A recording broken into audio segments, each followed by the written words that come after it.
तो ऐसे ही पढ़ते रहो और अच्छे अच्छे क्वेश्चन सॉल्व करते रहो, ठीक है, और सारे सरप्राइज मिल सकते हैं। Velocity of electron in nth Bohr orbit, second point. कल हमने radius of nth Bohr orbit निकाला था, तो क्या आया था? Radius of nth Bohr orbit r naught n square by z angstrom, ये मत करना, ठीक है। आर नॉट क्या था? 0.53 एंगस्ट्रॉम, ये बोहर्स रेडियस बोलते थे इसको, और radius of nth Bohr orbit directly proportional to क्या था? N square by z. Graph बनाया था हमने, याद आ रहा है? 4-5।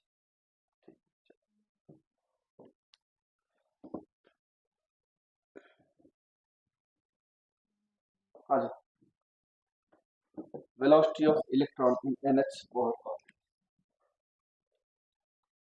नेक्स्ट लिखिए आप लोग सेकेंड है इसमें, velocity of electron in nth Bohr orbit.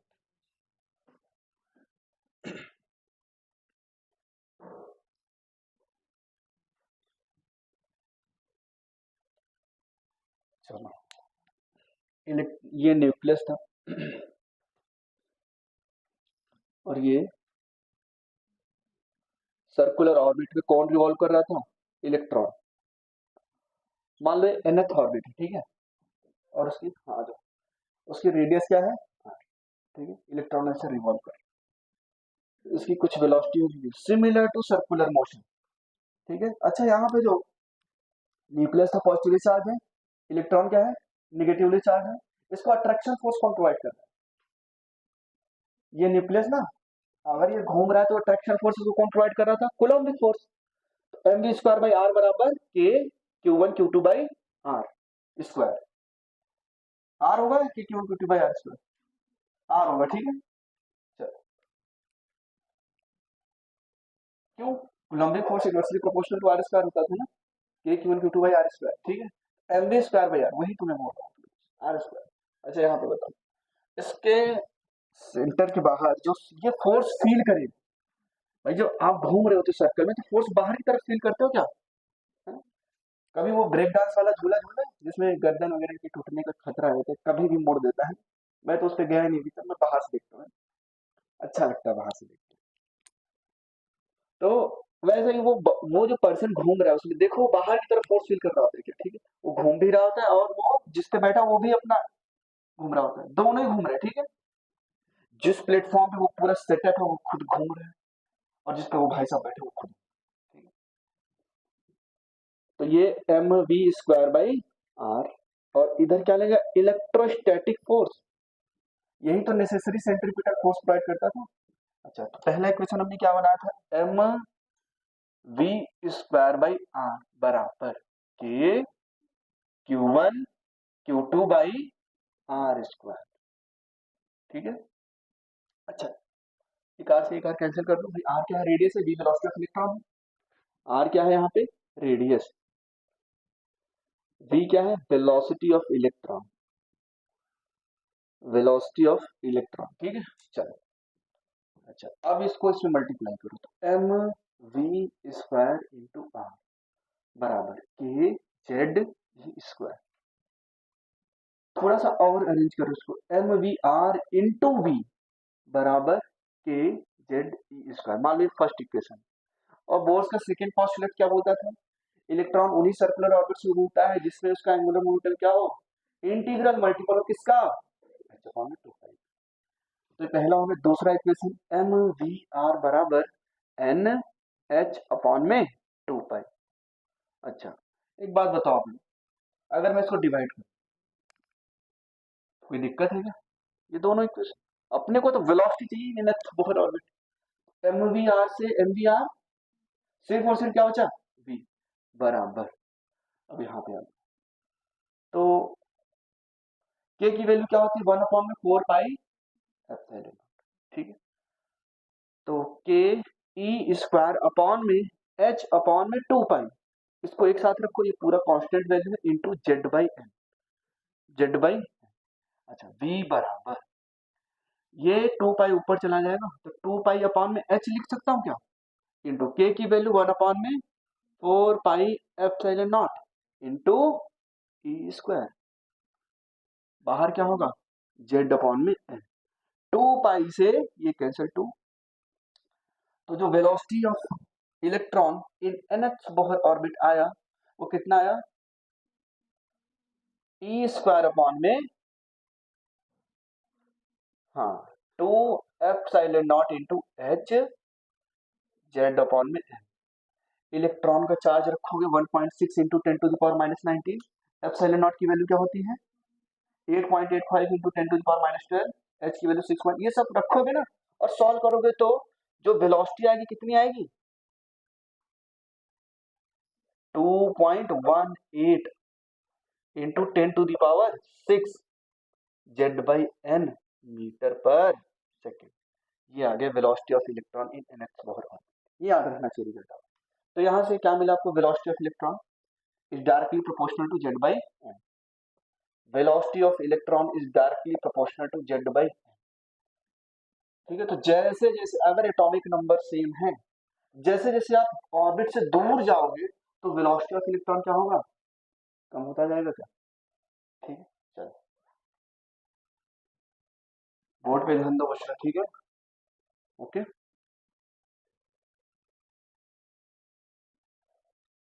तो अगर मैं ग्राफ बनाना चाहूँ, for example velocity of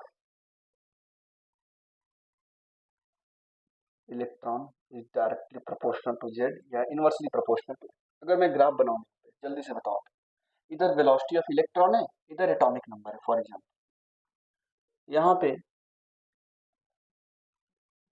velocity of electron है, यहाँ पे क्वांटम नंबर एन क्या है, प्रिंसिपल क्वांटम नंबर, किस ऑर्बिट में घूम रहा है, एन आपका प्रिंसिपल क्वांटम नंबर है,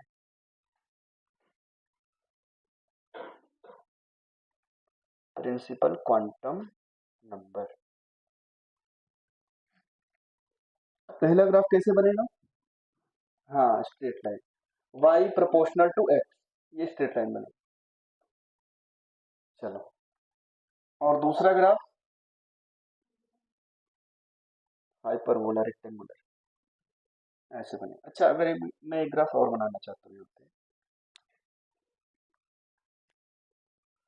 ये ग्राफ मुझे सारा बताइए कैसे बनना है, ठीक है। चलो इधर ध्यान दो, v वर्सेस 1/n कैसे बनेगा, वेलोसिटी वर्सेस 1/n का ग्राफ कैसे,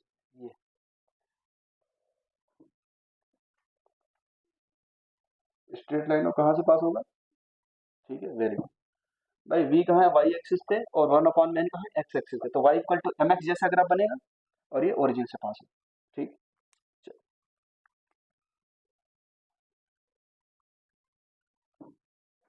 अच्छा इसका स्लोप क्या होगा, 2.18 इंटू 10⁻6 इंटू जेड, ये स्लोप होगा इसका, ठीक है। ये ग्राफ है, ये ग्राफ आप लोग बना लीजिए।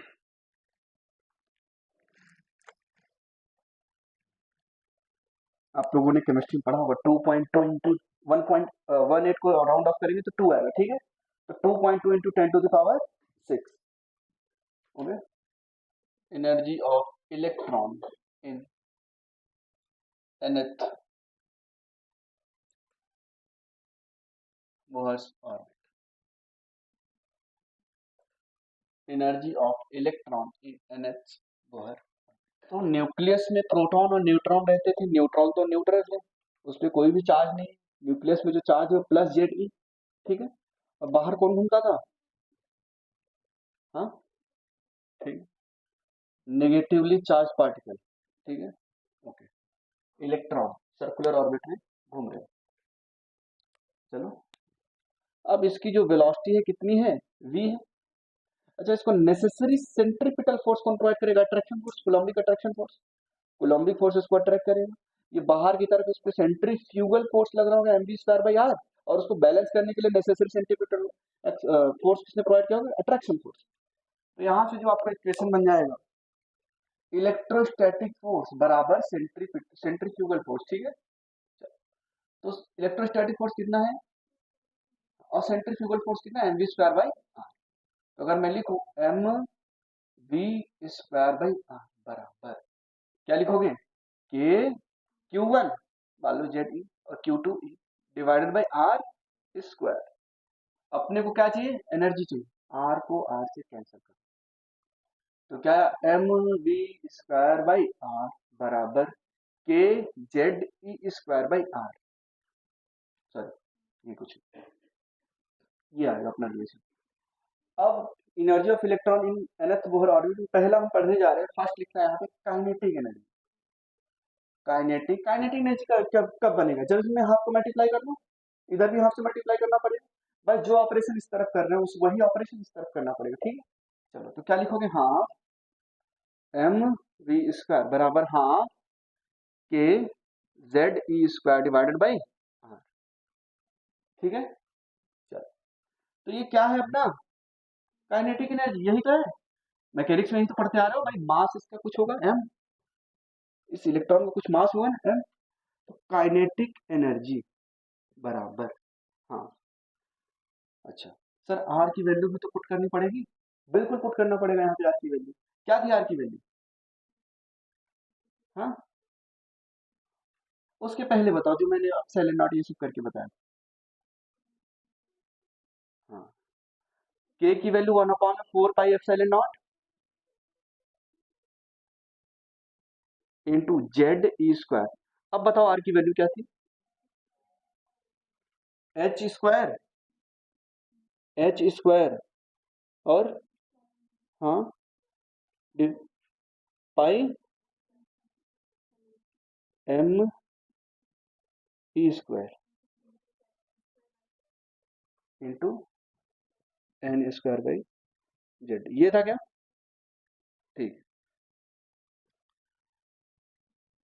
तो अगर मैं इसको सिंप्लीफाई करूं, काइनेटिक एनर्जी बराबर एम ई स्क्वायर, ये सब ऊपर चला जाएगा, अच्छा पाई से पाई कैंसिल, और ये एम ई स्क्वायर ऊपर जाएगा तो क्या हो जाएगा, एम जेड ई की पावर में 4 डिवाइडेड बाई, ये 2 से 4 को मल्टीप्लाई करोगे 8 हो जाएगा क्या, अच्छा ये एप्सिलॉन नॉट, ये एप्सिलॉन नॉट क्या हो जाएगा, एप्सिलॉन नॉट का स्क्वायर 8 एप्सिलॉन नॉट का स्क्वायर इंटू एच स्क्वायर, ठीक है ओके।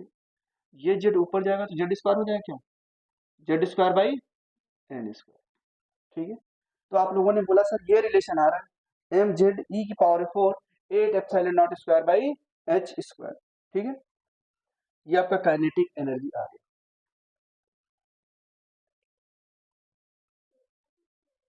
हाँ बिल्कुल जेड का स्क्वायर किया है ना, जेड ऊपर गया Z into Z, Z square, kinetic energy कभी भी नेगेटिव नहीं होगी, हमेशा पॉजिटिव रहेगी। चलो पोटेंशियल एनर्जी की बातें कर लेते हैं,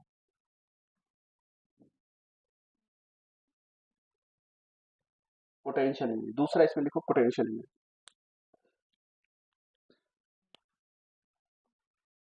सेकेंड, हाँ अरे जेड यहाँ पे क्यों लिख दिया मैंने, एम ई स्क्वायर लिखो, सिर्फ एम ई की पावर, ठीक है अभी सही। सेकेंड देखो पोटेंशियल एनर्जी,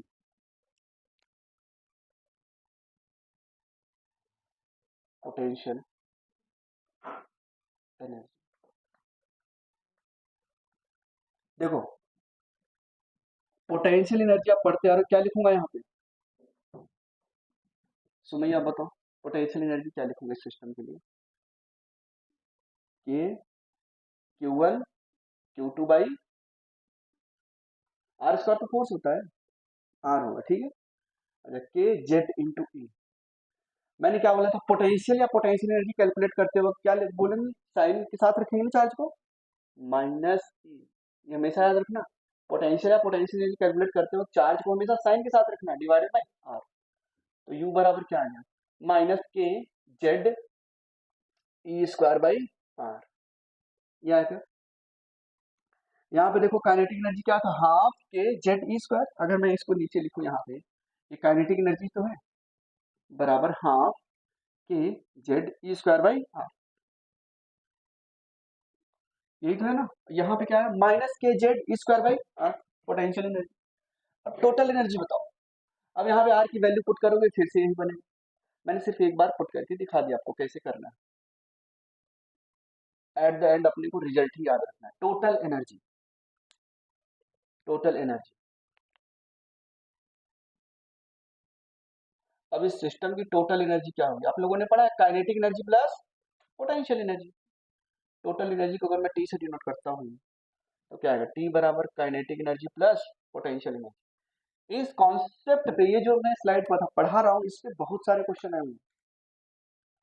तो टोटल एनर्जी बराबर kinetic energy plus potential energy. अगर मैं टोटल एनर्जी निकालना चाहूँ तो काइनेटिक एनर्जी क्या है? Half k Z E square by are.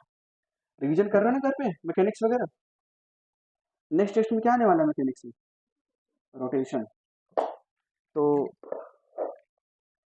क्या चाह रहे हो, कैसा पेपर बनाया जाए रोटेशन का? मॉडरेट, ठीक है, मॉडरेट लेवल हम रखेंगे। और कौन सा टॉपिक है? EM wave and photo electric effect. और तो EM wave photo electric effect तो आसान है, रोटेशन वगैरह थोड़ा अच्छे से पढ़ लेना आप लोग। तो हाफ के क्या लिखा है? Z into e square, half k z into e square by r, ठीक है, प्लस पोटेंशियल एनर्जी क्या है? माइनस का k Z E square by r. अच्छा, प्लस इंटू माइनस क्या होगा? माइनस होगा ना। एक बात बताओ क्या आएगा यहाँ पे? सॉल्व करोगे तो माइनस के Z E square by two r आएगा क्या? देखो ना यहाँ पे, अगर ये वन है, ये क्या उसका जस्ट हाफ है ना।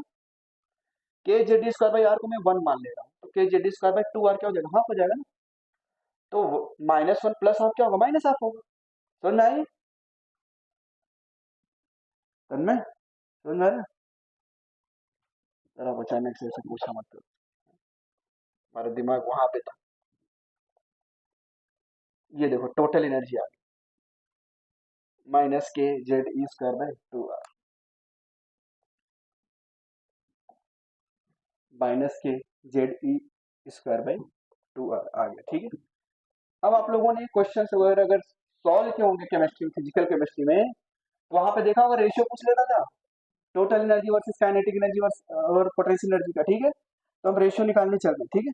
चलो, तो नीट में बहुत बार ये क्वेश्चन पूछ लो, ये सारे रिजल्ट्स आपको याद होने चाहिए। पहला ये हो गया, ये रिजल्ट हो गया और ये रिजल्ट हो गया, ठीक है।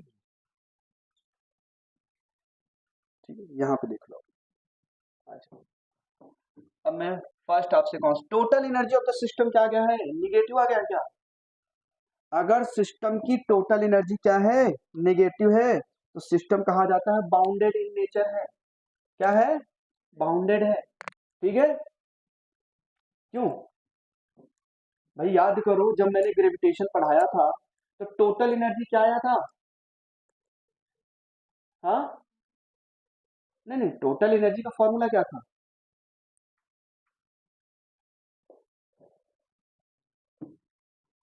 पहला चैप्टर तो वही पढ़ा था मैंने यहाँ के, है?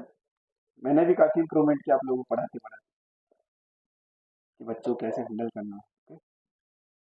क्या था? Minus g m one m two by r, यही था क्या? मैंने बोला था ना सिमिलरिटी देखो, यहाँ पे के की जगह पे जी लगाओ, m one m two by r, सब रखा हुआ तुम्हारे साथ। एनालॉजी बिल्कुल बना लो, जैसे कल मैंने मैकेनिकल इलेक्ट्रिकल एनालॉजी पढ़ाई आपको, एक तरफ gravitation, electrostatic, magnetic effect of current, temperature, ठीक है। आपको कैटेगराइज करना आना चाहिए, तब जाके चीजें आसान होती है। चलो, अब मैं यहाँ पे नोट लगा के लिखना है, नोट लगा के लिखना है। इफ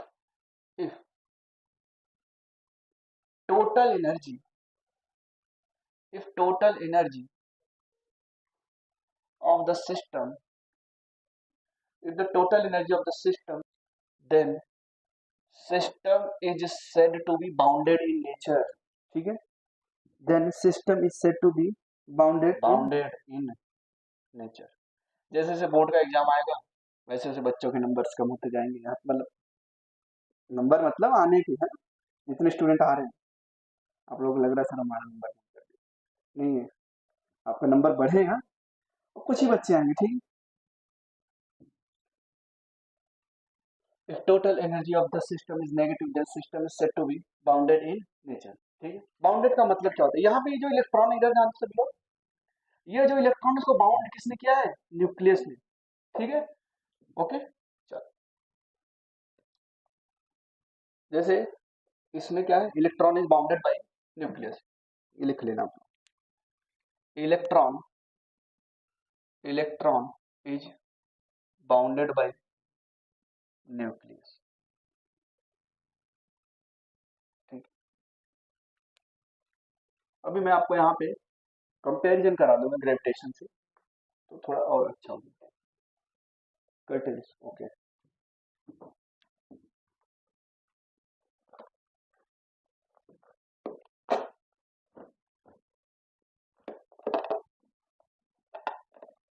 ठीक है, चलो अब आपको ये बताना, पहला यहाँ पे लिख लिया है, ये ध्यान दो। फर्स्ट मैं पूछ रहा हूँ kinetic energy upon potential energy का रेशियो क्या है। दूसरा मैं आपसे पूछ रहा हूँ पोटेंशियल एनर्जी अपॉन में टोटल एनर्जी, ठीक है, ये काइनेटिक एनर्जी अपॉन में टोटल एनर्जी का रेशियो क्या है, टोटल एनर्जी। थर्ड मैं आपसे पूछ रहा हूँ पोटेंशियल एनर्जी अपॉन में टोटल एनर्जी का रेशियो क्या है। चलो ये आपको बताना है। फर्स्ट काइनेटिक एनर्जी का फॉर्मूला आपने क्या पढ़ा था, हाँ हाँ, के z square, Z E square है ना भाई, हाँ, ये तो बिल्कुल याद ही रखना है। दूसरा पोटेंशियल एनर्जी आपने क्या पढ़ा था, माइनस के जेड स्क्वायर बाई आर। तीसरा टोटल एनर्जी क्या पढ़ा था, माइनस के z square by two r, वही half k z square by r.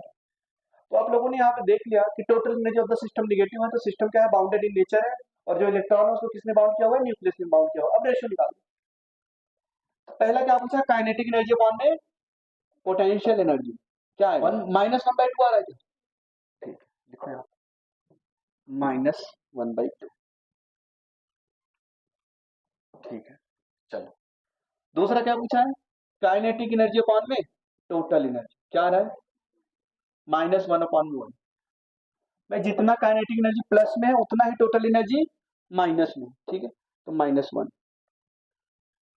और थर्ड क्या पूछा, पोटेंशियल एनर्जी अपॉन में टोटल एनर्जी, तो क्या आएगा, टू आएगा, माइनस से माइनस कैंसिल हो जाएगा ना, टू, तो ये टू आएगा।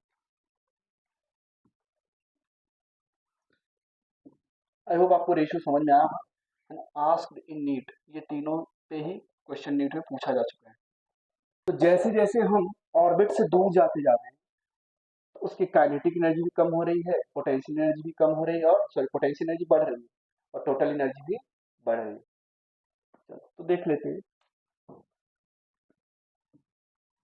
कैसे इसका ग्राफ बनेगा, ठीक। तो बताओ एनर्जी वर्सेस आर, अगर मैं काइनेटिक एनर्जी ग्राफ बनाऊंगा तो कैसा बनेगा, हमेशा पॉजिटिव बनेगा, क्योंकि वो कभी निगेटिव हो ही नहीं सकता सर, ठीक है। तो काइनेटिक एनर्जी ग्राफ बनाएंगे, ऐसे बनेगा क्या, काइनेटिक एनर्जी क्या, देखो इनवर्सली प्रोपोर्शनल टू आर है ना, बाकी सारी पैरामीटर्स कांस्टेंट हो गए, तो ये ऐसे बनेगा, ठीक है। ये किसका ग्राफ है, काइनेटिक एनर्जी। टोटल एनर्जी का ग्राफ कैसा बनेगा, जल्दी से बताओ। जस्ट काइनेटिक एनर्जी के बराबर उसका वैल्यू है, मैग्नीट्यूड, बस नेगेटिव में बनेगा, ठीक है। तो ये टोटल एनर्जी हो गया, ये टोटल एनर्जी। पोटेंशियल एनर्जी का ग्राफ कैसा बनेगा, इसके भी नीचे बनेगा, ठीक है, वो नेगेटिव है, तो पोटेंशियल एनर्जी ग्राफ कुछ ऐसा बनेगा।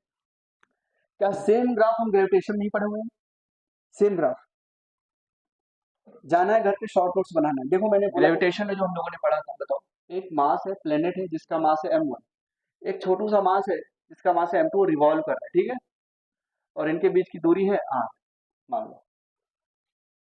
तो जो सिस्टम की पोटेंशियल एनर्जी आई थी क्या आई थी, minus g m1 m2 by r। Kinetic energy क्या आया था, जी m1 m2 by 2r।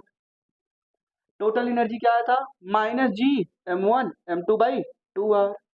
Binding energy क्या आई थी, binding energy g m1 m2 by 2r। Binding energy क्या होता है, बाइंडिंग का मतलब किसने बाउंड किया हो, किस एनर्जी ने, ये बाउंड किया हो ना। अगर मैं इस एनर्जी को किसी तरीके से जीरो कर दूं, किसी तरह से टोटल एनर्जी क्या कर दूं, तो क्या वो छोड़ के चला जाएगा, तो minus g m1 m2 by 2 आता है ना, इतना ही ऐड कर दो तो जीरो हो गया सिस्टम के पास एनर्जी। अगर सिस्टम के पास एनर्जी जीरो हो गया तो वो छोड़ के बाहर चला जाए। अभी हम पढ़ेंगे इसको, ठीक है। सारी चीजें हम सेम पढ़ते थे, तो इसमें भी ग्राफ ऐसे बनाता था ना, आर और ये एनर्जी, ठीक है। ये काइनेटिक एनर्जी ग्राफ होता था, ये टोटल एनर्जी और ये पोटेंशियल एनर्जी, ये पोटेंशियल सॉरी ये टोटल एनर्जी, ये पोटेंशियल एनर्जी, ये टोटल एनर्जी, काइनेटिक एनर्जी या बाइंडिंग एनर्जी, ठीक है। चलो चलो थोड़ा सा एनर्जी के बारे में और पढ़ेंगे। ये ग्राफ वगैरह बना लिया आप लोगों ने? हाँ, ठीक। चलो अभी थोड़ा सा एनर्जी के बारे में और पढ़ते हैं। एनर्जी आपने क्या पढ़ा था? टोटल एनर्जी माइनस के Z E square by 2r। अच्छा, क्या ये काइनेटिक एनर्जी के बराबर है क्या मैग्नीट्यूड में? तो काइनेटिक एनर्जी का जो एप्सिलॉन नॉट वाला रिलेशन था वो क्या था, जल्दी से बताओ। माइनस क्या रिलेशन था? m e की power 4 divided by 8 epsilon naught square h square, ये था क्या, into z square by N square. तो यहाँ से हमने टोटल एनर्जी क्या बोल दिया था, z square by N square. अच्छा अभी यहीं पे देख लेते हैं टोटल एनर्जी ये जो आई। अच्छा इसको जब सॉल्व करोगे ना, इसको इस पूरे रिजल्ट्स को, जो टोटल एनर्जी आएगी, या इसी को हम ई भी बोल देते हैं कई बार, ई बराबर ये आएगा -13.6 Z square by N square electron volt, ठीक है। ये आएगा टोटल एनर्जी। ई बराबर -13.6 Z square by N square electron volt. इन पूरे रिजल्ट्स को सॉल्व करोगे तो ये आए, ठीक है। अच्छा ये जो वैल्यू है ना, ये आर इंटू एच इंटू सी के बराबर है। मतलब अगर यहाँ से मैं दिखाना चाहूँ तो आर बराबर आएगा 13.6 डिवाइडेड बाई एच सी। ये आर एच सी के बराबर है, तो आर बराबर क्या है 13.6 एच सी। ये आर क्या है आपका, रिडबर्ग कांस्टेंट, रिडबर्ग कांस्टेंट, ठीक है। इसको अगर सिंप्लीफाई करोगे, एच की value 6.6 into 10 to the power -34, और इसको अगर लगाओगे 3 इंटू 10 टू द पावर 8, तो आर की जो वैल्यू आएगी 1.097 into 10 to the power 7 metre inverse आता है। ये वैल्यू आप लोगों ने एटॉमिक स्ट्रक्चर पढ़ा होगा, ठीक है। ये आपका रिडबर्ग कांस्टेंट है। अच्छा सर ने आपको ये भी पढ़ा होगा 1 अपॉन में आर की जो वैल्यू होती है वो 912 एंगस्ट्रॉम के बराबर होती है। 1 अपॉन में आर की वैल्यू, ठीक है, 912 एंगस्ट्रॉम, ओके। और आर क्या है यहाँ पे, रिडबर्ग कांस्टेंट। अच्छा अगर मैं आर में एच सी को मल्टीप्लाई कर दूं तो क्या हो जाएगा, आर इंटू एच इंटू सी। इस टर्म को आर इंटू एच इंटू सी बराबर क्या आएगा, 13.6 इलेक्ट्रॉन वोल्ट, ठीक है।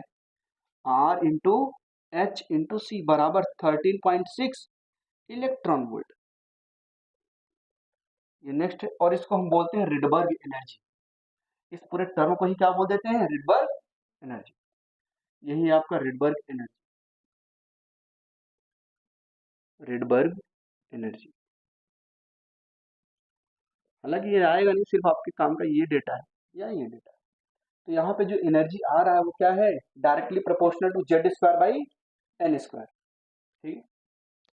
यहाँ पे लिख लेना, energy is directly proportional to z square by N square. इसका भी आप लोग ग्राफ बना सकते हो सिमिलर मैनर जैसे मैंने बनाया। यहाँ पे अगर इन तीनों का रेशियो एक साथ लिखना हो तो क्या करोगे, एक साथ, क्योंकि कई बार क्वेश्चन में आ जाता है, लिख लो उसको, टोटल एनर्जी या रुको kinetic energy is to potential energy is to total energy, ये पूछ लेता है। तो काइनेटिक एनर्जी क्या होता था, half k Z E square by are.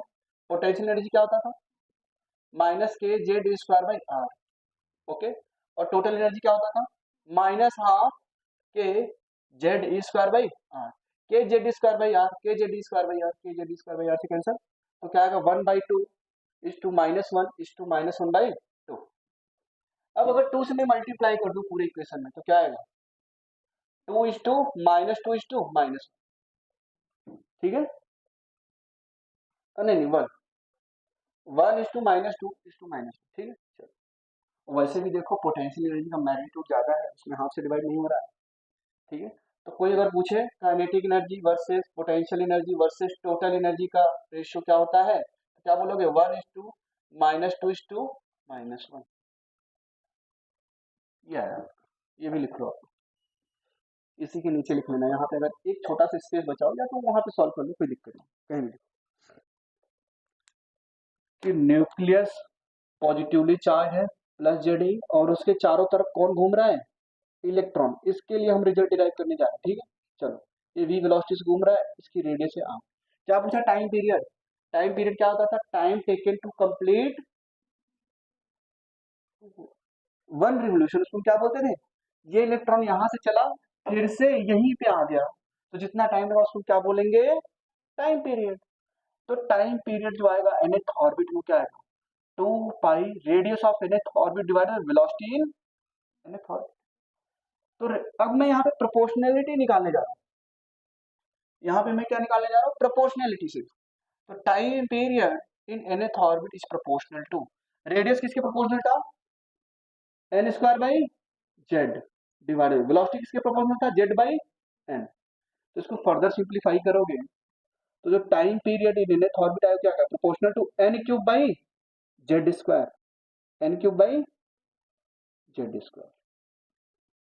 समझ आए, ठीक है। Angular momentum of electron in nth orbit, angular momentum को ऐसे रिप्रेजेंट करते थे, बराबर क्या होता था, एम वी आर, जो कि किसके बराबर होता था, एन एच अपॉन में 2 पाई। तो angular momentum is directly proportional to n, किसके, प्रिंसिपल क्वांटम नंबर की। एन क्या है यहाँ पे, principal quantum number, principal quantum number, ठीक है। चलो, हाँ, एंगुलर मोमेंटम क्या है यहाँ पे, देखो जेड पे डिपेंड कर रहा है क्या कहीं पे, एटॉमिक नंबर नहीं ना। तो क्या लिखोगे, angular momentum is independent of Z, angular momentum, angular momentum is independent of Z, of Z मतलब एटॉमिक नंबर, एटॉमिक नंबर। चलो, मोमेंटम ऑफ इलेक्ट्रॉन, ये लीनियर मोमेंटम पूछ लिया, तो वेलोसिटी इनटू मास, ये तो हो जाएगा momentum of electron in nth orbit, mass into velocity. अच्छा, वेलोसिटी किसके प्रोपोर्शनल होता था, जेड बाई एन। तो momentum of electron in nth orbit किसके प्रोपोर्शनल होता था, जेड बाई एन, ठीक है। चलो, इक्विवेलेंट करंट एसोसिएटेड, जब इलेक्ट्रॉन ऑर्बिट्स में घूम रहा है तो इसके साथ क्या एसोसिएट होगी, करंट होगी ना। भाई कितनी स्पीड से घूम रहा है, 2.2 into 10⁶, near to the speed of light, c/100, ठीक है, लगभग लगभग। तो इतनी स्पीड से घूम रहा है ये, तो जब ये इलेक्ट्रॉन, आपको पता है जब चार्ज मूव करता है तो करंट मिलेगा, फ्लो ऑफ चार्ज, ठीक है। तो करंट जो एसोसिएटेड होगा क्या होगा, आपने लोगों ने पढ़ा क्यू बाई टी, एक पूरा चक्कर लगाने में लगा समय टी, और चार्ज क्यू, और चार्ज कितना था, ई डिवाइडेड बाई टी। तो जो करंट आएगा वो किसके प्रोपोर्शनल आएगा, चार्ज तो सर एक फिक्स क्वांटिटी है ना, मैग्नीट्यूड इसका फिक्स है, तो जो करंट प्रोपोर्शनल होगा 1/t होगा, और टी किसके प्रोपोर्शनल था, n cube by z square, तो ये किसका प्रोपोर्शनल हो जाएगा, हाँ, z square by n cube. कोई पूछे फ्रीक्वेंसी किसके प्रोपोर्शनल होगा, तो इसके ही प्रोपोर्शनल होगा, क्योंकि फ्रीक्वेंसी क्या होता है, 1/t, पता है 2 पाई r/v। तो क्या लिखोगे यहाँ, ई अपॉन में 2 pi r n divided by V N. तो ये ऊपर चला जाए क्या आ जाएगा, E velocity in nth orbit divided by 2 pi r into, ये आ गया करंट क्या। अब मैग्नेटिक मोमेंट पूछा है, तो मैग्नेटिक मोमेंट का फॉर्मूला क्या होगा, सारा बताओ। मैग्नेटिक मोमेंट का फॉर्मूला, मैग्नेटिक डाइपोल मोमेंट, अभी पिछली बार टेस्ट हुआ था ना, क्या था, करंट इंटू एरिया, याद आ जाए, करंट इंटू एरिया, ठीक है। तो मैग्नेटिक मोमेंट, जिस ऑर्बिट में इलेक्ट्रॉन घूम रहा है उसका एरिया क्या है, जल्दी से बताओ, πr², एरिया, एरिया, तो बराबर करंट क्या है, ई वी अपॉन में 2 pi r n into area क्या था, πr², ठीक है। आर एन से आर एन कैंसिल, और कुछ यहाँ पे मिल रहा है, अच्छा ये पूरा टर्मिनोलॉजी क्या था, चलो कोई बात नहीं, लिख लो, पाई से पाई कैंसिल, तो क्या क्या, हाँ, ई वी, ठीक है, ये आएगा क्या, v किसके प्रोपोर्शनल होता था, z बाई एन, ये n² बाई जेड, तो ये किसके प्रोपोर्शनल हो जाएगा, डायरेक्टली प्रोपोर्शनल टू n, ठीक है।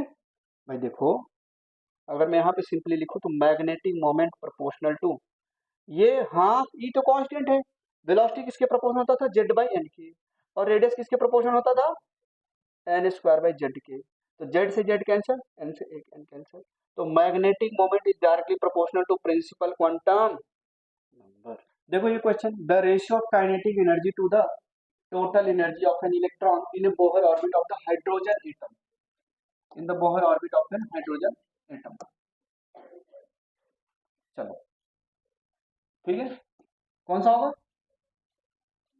ठीक है। आपको पता है टोटल एनर्जी और काइनेटिक एनर्जी का मैग्नीट्यूड बराबर होता है, लेकिन टोटल एनर्जी निगेटिव होती है, काइनेटिक एनर्जी पॉजिटिव होता है, तो क्या आएगा 1:-1। आपको पता है total energy is to potential energy is to kinetic energy, क्या आया था बताओ, -1:-2:-1, काइनेटिक एनर्जी 1, पोटेंशियल एनर्जी -2 और टोटल एनर्जी -1। तो total energy versus kinetic energy, यहाँ पे क्या पूछा, काइनेटिक एनर्जी वर्सेस टोटल, तो काइनेटिक अपॉन में टोटल क्या होगा ये पता करना। काइनेटिक एनर्जी इज टू क्या आएगा, 1:-1, ये आएगा नीट 2018 का question. Next question, the total energy of an electron in an atom in n orbit is 3.4 electron volt. क्या दिया आपको, total energy given, total energy बराबर 3.4 electron volt, its kinetic and potential energies are respectively, kinetic and potential. तो kinetic energy क्या होता था, minus का total energy, kinetic energy is equal to minus का टोटल एनर्जी, ठीक है। तो kinetic energy minus total energy आपको पता है, तो काइनेटिक एनर्जी क्या आ जाएगी, माइनस ऑफ 3.4 इलेक्ट्रॉन वोल्ट, ये आ गया। चलो अब क्या पूछा है, पोटेंशियल एनर्जी, पोटेंशियल एनर्जी क्या होता था, twice of total energy, twice of total energy. अच्छा काइनेटिक एनर्जी, काइनेटिक एनर्जी कभी निगेटिव हो सकती है क्या, नहीं हो सकती, ठीक है। काइनेटिक एनर्जी कभी भी निगेटिव नहीं हो सकती, टोटल एनर्जी दिया है माइनस, यहाँ पे क्या लिखा, माइनस का 3.4, आपको ऐसे ध्यान में रखना है, माइनस है ये प्लस आएगा, तो potential energy twice of total energy, तो पोटेंशियल एनर्जी क्या आ गया आपका, ट्वाइस टोटल एनर्जी कितना, -3.4, तो पोटेंशियल एनर्जी क्या आ गया, -6.8 इलेक्ट्रॉन वोल्ट, ठीक है।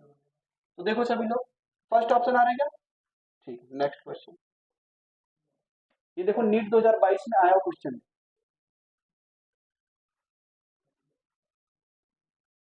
अच्छा आपको फर्स्ट एक्साइटेड स्टेट का मतलब n=2, ग्राउंड स्टेट को क्या बोलते थे 1, first excited state n=2, second excited state n=3।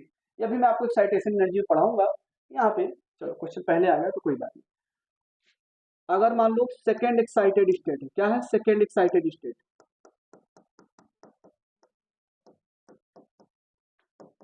तो क्या आएगा n+1, कितना आ गया 3। अगर फर्स्ट एक्साइटेड स्टेट है तो फर्स्ट एक्साइटेड स्टेट, तो क्या आएगा 1+1, n की वैल्यू ये आएगा n, ठीक है। चलो if let T1 and T2 be the energy of a neutron in the first and second excited state of hydrogen atom, ठीक है, respectively, कौन सा आ रहा है, fourth, the ratio of T1 is to T2, तो T टोटल एनर्जी जो आता तो क्या आता था, directly proportional to z square by N square, z constant है सर, हाइड्रोजन एटम की बात हो रही है, तो T1 अपॉन में T2 क्या लिखोगे, N2 square divided by N1 square. तो सेकेंड एक्साइटेड स्टेट में मतलब N2 की वैल्यू ये है और N1 की वैल्यू ये है, तो क्या लिखोगे 3 स्क्वायर बाई 2 स्क्वायर, तो क्या आ गया 9/4, तो fourth option is correct. Next, ये मैंने करवा ही दिया था आपको, इम्पैक्ट पैरामीटर, ठीक। Next question, according to Bohr's theory the moment of momentum, याद करो B batch, moment of mass क्या होता था, moment of inertia, moment of mass क्या होता था, मास मोमेंटम, ठीक है। और मोमेंट ऑफ मास मोमेंट होता था मोमेंट ऑफ इनर्शिया, ठीक है, मोमेंट ऑफ मास मोमेंट। भाई अगर मैं बोलूं मास मोमेंट बताओ, तो क्या करते थे, मास में आर से मल्टीप्लाई डिस्टेंस है। अब मोमेंट ऑफ मास मोमेंट, ये मास मोमेंट है, मोमेंट ऑफ मास मोमेंट फिर से आर से मल्टीप्लाई करो, क्या है, एम आर स्क्वायर। और उसको हम क्या बोलते थे, मोमेंट ऑफ इनर्शिया। यहाँ पे क्या बोल रहा है, ठीक है, कौन सा, ठीक है देख लेते हैं। तो मोमेंट ऑफ मोमेंटम, मोमेंटम क्या होता है, एम इंटू वी, और इसका मोमेंट मतलब आर से मल्टीप्लाई, आर से मल्टीप्लाई। और ये क्या होता था, एंगुलर मोमेंटम, और ये किसके बराबर होता था, एन एच अपॉन में 2 पाई।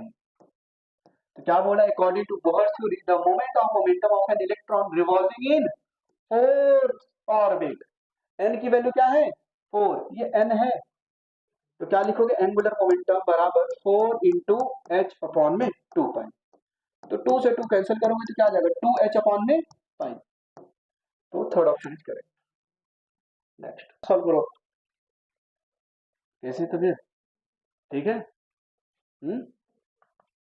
चलो जो छूट गया उसके लिए मैं नोट्स वगैरह करिए इस क्वेश्चन को सभी लोग। बोल रहा है radius of third stationary orbit, third stationary orbit क्या है, रेडियस आर है, तो फोर्थ स्टेशनरी ऑर्बिट की रेडियस पूछ ली।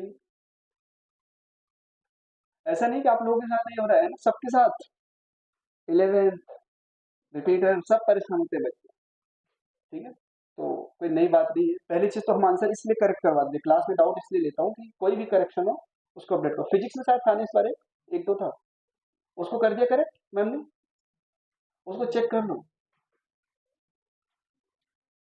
नहीं बोनस नहीं था, कर दिए, ठीक, चलो। If radius of third stationary orbit, देखो radius of stationary orbit is directly proportional to क्या होता था, एन स्क्वायर बाई जेड, ठीक है। अब सेम एटम की बात हो रही है, सेम एटम के लिए ही हमने रेडियस पूछ लिया है, तो ये तो कांस्टेंट हो गया, तो radius directly proportional to n square, r one upon, बातें नहीं, आर वन अपॉन में आर टू बराबर n one square by n two square. Fourth orbit की मान लो पूछ लिया, ठीक है, for example r one r है, मान लो थर्ड ऑर्बिट की, और फोर्थ ऑर्बिट की रेडियस मान लो पूछ लिया आर टू बराबर एन वन की value 3 square divided by 4 square, r two की वैल्यू यहां से आ जाएगी 16 r/9, तो ये ऑप्शन करेक्ट होगा, ठीक। ये देखो आप लोग, the ratio for the speed of the electron in the third orbit of the helium to the speed of the electron in the third orbit of the hydrogen atom will be, helium है और hydrogen है, दो अलग अलग, यहाँ helium है और यहाँ पे हाइड्रोजन, क्या जैसे यहाँ पे क्या लिखना चाहिए था, He+, खैर कोई बात नहीं। तो velocity is directly proportional to Z by n, solve करो, दोनों के लिए ऑर्बिट सेम है, थर्ड थर्ड, ठीक है, उसके लिए भी थर्ड है, इसके लिए भी थर्ड, तो किसके डायरेक्टली प्रोपोर्शनल हो गया, जेड के, ठीक है। ये सब एटॉमिक सेक्शन पढ़ा हुआ, ठीक है, चल। तो v, ये तो सर सेम हो गया थर्ड, चलो कोई बात नहीं, रख लो v1 for helium, velocity of helium क्या लिखोगे, directly proportional to Z of helium क्या होगा 2 divided by third, velocity of hydrogen directly proportional to 1/3, अब डिवाइड कर दो, क्या रहे 1/3 से 1/3 कैंसल, तो यहाँ से आएगा velocity of helium divided by velocity of electron in hydrogen atom equal to 2 upon में, यार आ गया, कहाँ पे ऑप्शन, अरे सर ऑप्शन नहीं दिख रहा, 4, चलो ज्यादा फोर्स करने से भी चीजें गड़बड़ हो जाती है, ठीक है। तो जो करने को अपने आप अकल ठिकाने आती है, और जब वो अपने आप आती है तो सब अच्छा करते हैं, ठीक है। तो हम भी जब स्कूल में थे तो हमें क्रिकेट खेलने का बहुत शौक था, बहुत ज्यादा शौक था, बहुत क्रिकेट खेलता था, किसी को अगर पता हो ना, दीपक कहाँ पे, उसी ग्राउंड पे मिलेगा, ठीक है, चले जाओ, ठीक है? और क्रिकेटर मैं बहुत अच्छा था, ठीक है, ये देख लो ना, ये जो उंगलियां मेरी टेढ़ी हो गई है, ये सब मेरी तरह फील्डर और मेरी तरह बैट्समैन कोई नहीं था, मतलब मेरे एरिया में, मेरे डिस्ट्रिक्ट में लोग आते थे, चलो खेलने चलो साथ में। और तब मैं 10th क्लास में पढ़ता था। तो धीरे धीरे ना दादाजी ने बोला यार इसको बार बार फोर्स करता हूँ, पढ़ पढ़, ये नहीं पढ़ रहा है। दादाजी ने बोला यार जिसको पढ़ना होगा वो पढ़ेगा, बार बार फोर्स, दो चार बार बोलते थे बस वो, बस दो चार बार, जिसको पढ़ना होगा वो पढ़ेगा। और सच बात है, दादाजी ने बोलना छोड़ दिया, दो चार बार बोले। हाँ मैं भी पढ़ता, उतना नहीं था, खेलना कूदना तो बचपन में सभी खेलते कूदते। मैं भी पढ़ाई लिखाई किया। एट्थ क्लास के बाद मैं ऐसे बोलता नहीं हूँ आपको, एट्थ क्लास में मैंने ये पढ़ लिया था, ट्वेल्थ की चीजें ऐसे। क्यों? क्योंकि फादर और सिस्टर जितने भी थे सबके सबके बुक्स एक ही लाइब्रेरी में पड़े होते थे। और मेरे को कोई ऐसा कोई पर्टिकुलर टास्क नहीं था कि मुझे आज ये करना है। मैं बजाता तो मुझे बस दिख गया कौन से बुक में ज्यादा डायग्राम है, वो बुक उठा लेता था, फिर वही बुक पढ़ता रहता। क्योंकि बच्चे डायग्राम से ही तो सीखते हैं ना। हाँ इसमें ज्यादा पिक्चर, अब जैसे कुछ दादाजी किताबें पढ़ते थे उसमें सिर्फ और सिर्फ टेक्स्ट होता था, ये अच्छी नहीं लग रही, फिर वही बुक डायग्राम के फॉर्म में लेके आए, पढ़ रहे थे। धीरे धीरे धीरे धीरे इंटरेस्ट जागता गया। ठीक है, स्टूडेंट को, जैसे मेरा पर्सनल ओपिनियन है, वेरी कर सकता है टीचर टू टीचर, कि स्टूडेंट को अच्छे से पता होता है उसको अपना टाइम कैसे यूटिलाइज करना है। स्टूडेंट बहुत अच्छे तरीके से जानता है उसको अपना टाइम कहाँ पे चैनलाइज करना है। ठीक है, तो आप लोग खुद स्मार्ट हो, अकॉर्डिंगली करो, तुम्हारे लिए जो भी अच्छा है। We are just here to help you, okay, to achieve your dream. जैसे भी करके आपको कॉलेज में पहुंचा देंगे, उसके बाद जो भी आपको करना है करो। तो क्वेश्चन देखा कितनी इजीली निकल गया आप लोगों से।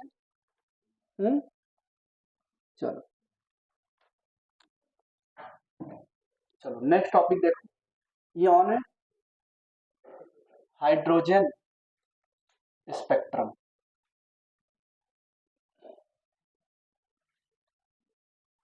चलो हाइड्रोजन स्पेक्ट्रम, ये अब आगे का कुछ अच्छा टॉपिक है। देखो, जब भी इलेक्ट्रॉन हायर एनर्जी लेवल से लोअर एनर्जी लेवल में जंप करता है तो क्या करता है, एनर्जी रिलीज करता है। क्या एनर्जी रिलीज करता है? In the form of electromagnetic radiation. वो फोटोन के फॉर्म में हम मानते थे एक्सप्लेन करने के लिए फिनोमेनन को। ठीक है, तो देखते हैं। व्हेन, लिखो यहाँ पे, when electron jumps from higher energy level, higher energy level to lower energy level, when electron jumps from higher energy level, short form में लिखेंगे HEL, to lower energy level in the form of electromagnetic radiation. Energy is released in the form of electromagnetic radiation. बच्चे काफी class छोड़ के भाग रहे थे क्या? हम्म, क्योंकि मुझे इनडायरेक्टली ऐसा लग रहा है ये सब इसलिए बोला कि वो लोग क्लासेस छोड़ दे रहे थे। कोई बात नहीं। When electron jumps from higher energy level to lower energy level, energy is released in the form of electromagnetic radiation. ठीक है, चलो। तो आपको मैंने ये बोर्स का थर्ड पोस्टुलेट लग रहा है क्या? ये बोर्स का थर्ड पोस्टुलेट, ठीक है। इधर ध्यान दो सभी लोग, ये मान लो हायर एनर्जी लेवल है और ये क्या है, लोअर एनर्जी लेवल। ये हायर एनर्जी लेवल है और ये लोअर एनर्जी लेवल है। मान लो इसकी एनर्जी है E2 और इसकी एनर्जी है E1। इलेक्ट्रॉन यहाँ पे है इस स्टेट में, ठीक है। अब यहाँ से ये जंप किया, आया ग्राउंड स्टेट में E1, तो क्या करेगा, ये एनर्जी का रिलीज करेगा और वो उसको in the form of electromagnetic radiation. Okay, यही एनर्जी हमने मेटल सरफेस से इंसिडेंट कराई थी, तो इलेक्ट्रॉन निकला था, याद आ रहा है? अच्छा, ये जो एनर्जी है डेल्टा E, अगर मैं यहाँ पे लिखूं, क्या लिखूंगा, E2 माइनस E1, इनके बीच का गैप ही तो है भाई। ये एनर्जी, यह यहाँ पे गया कैसे होगा, ग्राउंड स्टेट में कोई फोटोन आया वो एनर्जी लेके यहाँ चला गया, अब यहाँ पे रुकता नहीं था, कुछ समय के बाद ये वापस आता था, वापस आएगा तो एनर्जी रिलीज करेगा। कितना एनर्जी रिलीज करेगा, जितना इनका गैप है ना, E2 माइनस E1। और डेल्टा ई बराबर क्या लिखोगे, HC/λ, HC/λ बराबर, यही तो एनर्जी रिलीज कर रहा है, HC/λ। इधर ध्यान देना सभी लोग। अच्छा ये जो E2 है क्या लिखूंगा? हाँ क्या लिखते थे E2? Z square by N square, फिर इधर पूरा वो रहता था। तो क्या लिखेंगे हम? -13.6 Z square by N2 square. मान लो ये n बराबर 1 है, ये मान लो n बराबर 2 है।